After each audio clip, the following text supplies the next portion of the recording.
शिवली परिजात फूल का रहस्य। शिवली फूल बंगाल का राज्य पुष्प है। इसे शेफाली और परिजात भी कहते हैं। इस फूल से जुड़ी कुछ रहस्य हैं जो आज मैं आपको बताने वाली हूँ। कहते हैं कि बहुत समय पहले एक राजा था और राजा बड़ा नेक, ईमानदार और प्रजा का सभी प्रकार से हितैषी था। वह बहुत धार्मिक प्रकृति का था और विद्वानों का बहुत आदर करता था। राजा की एक बेटी थी। वो बड़ी सुंदर और चंचल थी। राजकुमारी युवा हो चुकी थी और विवाह करना चाहती थी, किंतु वह किसी सामान्य पुरुष की पत्नी बनना नहीं चाहती थी। राजकुमारी को सूर्य देवता बहुत पसंद थे। वह उनके अलौकिक तेज से बहुत प्रभावित थी और उन्हीं के साथ विवाह करना चाहती थी। राजा ने अपनी बेटी को बहुत समझाया, किंतु वह अपनी जिद पर अड़ी रही। धीरे धीरे कई महीने बीत गए। राजकुमारी अभी भी अपनी जिद पर अड़ी हुई थी।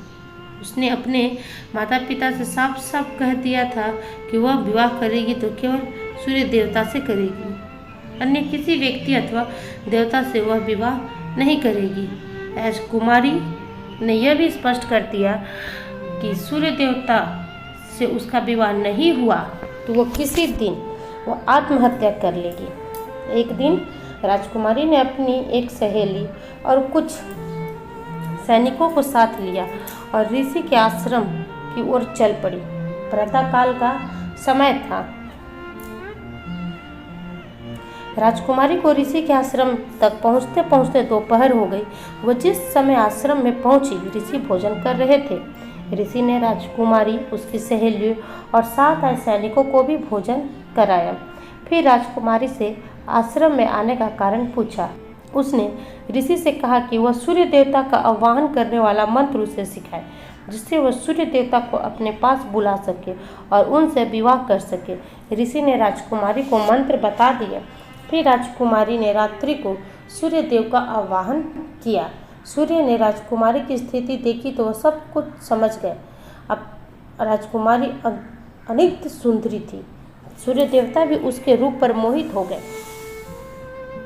इसी समय राजकुमारी ने आगे बढ़कर सूर्य देवता का हाथ पकड़ लिया और उनसे अपने मन की बात कह डाली। सूर्य देवता असमंजस में पड़ गए। वह स्वयं राजकुमारी की सुंदरता पर मोहित हो गए थे, लेकिन देवलोक के नियमों के अनुसार वह किसी पृथ्वीवासी से विवाह नहीं कर सकते थे। सूर्य देवता ने राजकुमारी को बड़े प्यार से समझाया कि वह देवता है और एक पृथ्वीवासी राजकुमारी से विवाह नहीं कर। सूर्य देवता ने राजकुमारी को यह भी बताया कि वह बहुत सुंदर है और उन्हें पसंद है, किंतु विवाह न कर पाने की अपनी व्यवस्था स्पष्ट कर दी। राजकुमारी को जैसे ही यह मालूम हुआ कि सूर्य देवता उस पर मोहित है तो उसका गर्व और बढ़ गया। उसे लगा कि अब तो वह सूर्य देवता को निश्चित रूप से पा लेगी। उसने सूर्य को मोहक दृष्टि से देखा और उनके निकट आ गई। सूर्य देवता को भी राजकुमारी भा गई थी। उन्होंने राजकुमारी को अपने आलिंगन में ले लिया। दोनों एक दूसरे के आलिंगन में रात भर रासलीला में मग्न रहे। प्रातःकाल होने के कुछ समय पूर्व सूर्य देवता ने राजकुमारी को अपने शरीर से अलग किया और देवलोक आ गई। राजकुमारी स्वप्न लोक में विचरण कर रही थी। सूर्य देवता के साथ उसे अलौकिक आनंद की अनुभूति हुई थी। इसी आनंद का रसस्वादन करते करते उसे नींद आ गई थी। वह उस स्वप्न लोक में पहुंच गई थी। राजकुमारी मीठे स्वप्नों में खोई हुई कब तक सोती रही, उसे पता ही नहीं चला। लेकिन जब उसकी आंखें खुली तो दोपहर हो रही थी। राजकुमारी अलसाई सी उठी और पुनः लेट गई। आज उसका बिस्तर छोड़ने का मन ही नहीं हो रहा था। खुशी के कारण उसे भूख भी लग रही नहीं थी, न प्यास। बस यही मन हो रहा था कि आंखें बंद किए स्वप्न लोक में विचरण करती रही। इधर ऋषि ने राजा को सब कुछ बता दिया था। उन्होंने राजा को यह भी बता दिया कि राजकुमारी उनके पास आई थी और उन्होंने उसकी स्थिति को देखकर उसे सूर्य देवता का आह्वान करने वाला मंत्र दे दिया। ऋषि ने राजा को आने वाला ज्ञात अनिष्ट की आशंका से परिचित करा दिया था। राजा परेशान था। वह कई बार सेविकाओं को राजकुमारी के पास भेज चुका था, किंतु दोपहर हो जाने के बाद भी राजकुमारी अभी तक सो रही थी। अतः सेविकाएं उसे जगाए बिना वापस आ गई थी। अंत में राजा ने स्वयं राजकुमारी के पास जाने का निर्णय लिया। उनके साथ रानी भी। राजा और रानी के पहुंचने पर राजकुमारी अलसाई सी उठी और दोनों आंखें झुकाकर खड़ी हो गई।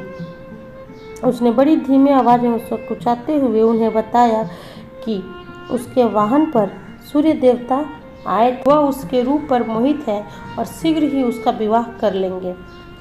राजा और रानी ने बड़े धैर्य से राजकुमारी की सारी बातें सुनी। उन्हें उसके बात पर विश्वास नहीं हुआ। रानी ने राजकुमारी से पूछा कि क्या सूर्य देवता उसके साथ विवाह करने के लिए तैयार है। इस बात का राजकुमारी ने कोई सीधा उत्तर नहीं दिया। उसने बस इतना कहा कि उसे विश्वास है कि सूर्य देवता उसके रूप पर मोहित होकर उससे विवाह कर लेंगे। राजा और रानी को अपनी बेटी पर बड़ा तरस आया। उन्होंने उसके सिर पर बड़े प्यार से हाथ फेरा और लौट गए। राजकुमारी शाम ढलने तक कल्पना लोक में विचरण करती रही। कभी कुछ गुनगुनाती तो कभी कुछ गाती, कभी बिस्तर पर लेटकर मीठी यादों में खो जाती तो कभी अपने कक्ष में चहलकदमी करने लगती।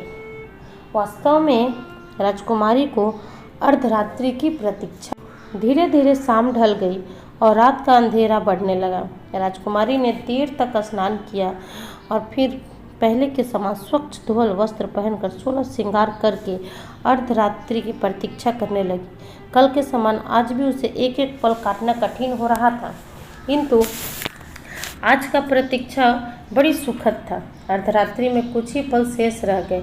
राजकुमारी ने एक बार अपने रूप और सौंदर्य पर गर्व भरी दृष्टि डाली और फिर अपने कक्ष के द्वार के ठीक सामने आसन लगाकर बैठ गई। उसने मन ही मन सूर्य देवता को याद किया और ऋषि का दिया हुआ मंत्र पढ़कर उनका आवाहन किया। पहले की तरह चमत्कार हुआ और राजकुमारी का कक्ष दिव्य प्रकाश से भर उठा। इसी समय एक सुंदर युवक के रूप में सूर्य देवता प्रकट हो गए और राजकुमारी की आंखें चकाचौंध नहीं हुई। उसने सूर्य देवता को देखा और उन्हें आगे बढ़कर उनसे लिपट गई। सूर्य देवता का व्यवहार कुछ बदला हुआ था। उन्होंने राजकुमारी के सिर पर प्यार से हाथ फेरा और धीरे से उसे अपने शरीर से अलग कर दिया। राजकुमारी को सूर्य देवता का बदला हुआ व्यवहार देखकर बड़ा आश्चर्य हुआ।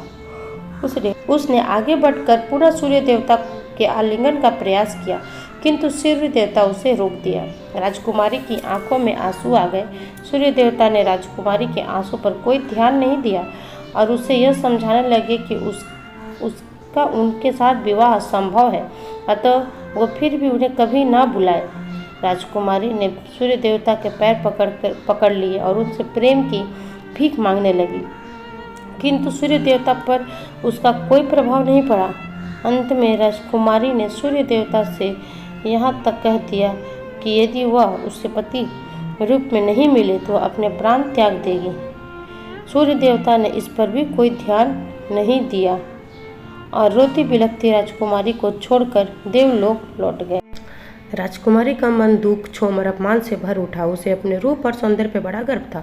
राजकुमारी समझती थी कि तीनों लोकों में जो भी पुरुष उसे देखेगा उस पर मोहित हो जाएगा। उसे विश्वास था कि सूर्य देवता भी उसके रूप जाल से बच नहीं सकते। सूर्य देवता उस पर मोहित भी हुए, किंतु उन्होंने उससे विवाह करने से इनकार कर दिया। राजकुमारी रात भर बिस्तर पर पड़ी रोती रही। उसे अपना जीवन व्यर्थ दिखाई दे रहा था। उसे ऐसा लग रहा था कि अब वह किसी को अपना मुँह दिखाने योग्य नहीं रह गई है। उसे अपना अपमान सहन नहीं हो रहा था। प्रातःकाल हो रहा था। राजकुमारी रात भर सोई नहीं थी। अचानक वो उठी और उसने महल की छत से नीचे छलांग लगा दी। कुछ ही क्षणों में राजकुमारी का छत विछत शरीर जमीन पर पड़ा था। राजकुमारी के मृत्यु का समाचार मिलते ही राजा रानी और राज परिवार के सभी लोग एकत्रित हो गए। कुछ देर बाद राजपुरोहित ऋषि भी आ गए। उन्होंने अपनी दिव्य शक्ति से राजकुमारी के मृत्यु की जानकारी मिल गई। सभी को राजकुमारी की मृत्यु का कारण मालूम था, फिर भी लोग आपस में कानाफूसी कर रहे थे। जितने मुंह उतनी बात। राजपुरोहित के आते ही राजकुमारी के अंतिम संस्कार की तैयारी आरंभ हो गई और दोपहर होते होते राजकुमारी का दाह संस्कार कर दिया। राजकुमारी की चिता अभी ठंडी भी नहीं हुई थी कि अचानक इतनी तेज हवाएं चलने लगी मानो कोई तूफान आया हो। यह पतझड़ का मौसम नहीं था, लेकिन हवाएं बड़ी तेज चल रही थी। अर्धरात्रि तक तेज हवाएं चलती रही।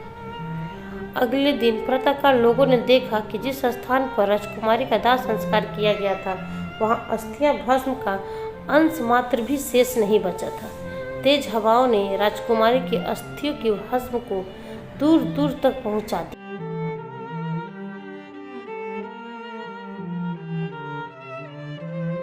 कहते हैं कि राजकुमारी की अस्थियां की भस्म जहाँ जहाँ पहुंची वहाँ परिजात शेफाली के पौधे उग आए और उन पर सफ़ेद रंग के फूल खिले। राजकुमारी ने भी सूर्य देवता से मिलते समय सफ़ेद वस्त्र धारण किए थे। शेफाली के फूल रात में खिलते हैं और सूर्यदेव के पूर्व झड़ जाते हैं।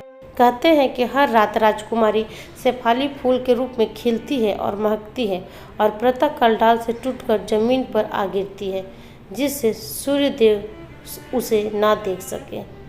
शेफाली फूल की ये एक पौराणिक कथा आप सबको पसंद आई हो तो वीडियो को लाइक और एक न्यू पोस्ट के लिए चैनल को सब्सक्राइब करते जाइएगा। वीडियो को अंत तक देखने के लिए धन्यवाद दोस्तों।